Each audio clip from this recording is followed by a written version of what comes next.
Magandang araw at sa inyong lahat. Ayan.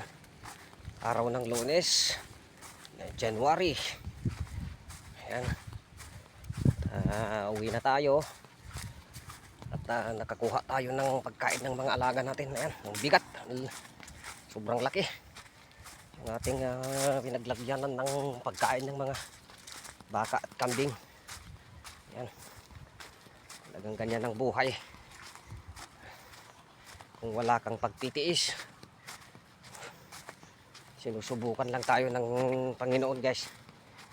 Dahil makikita niya kung gaano katiis natin sa mundong ito.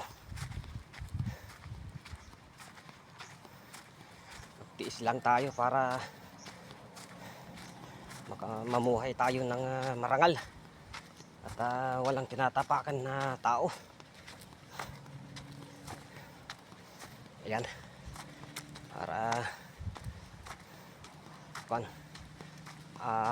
alas 10 na, pero makulimlim pa rin, guys, at malamig pa yung hangin, parang may bagyo.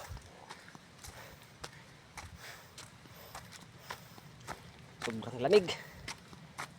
Mag-aalas 10 na pero makulimlim. Ayan, punong-puno ng damo.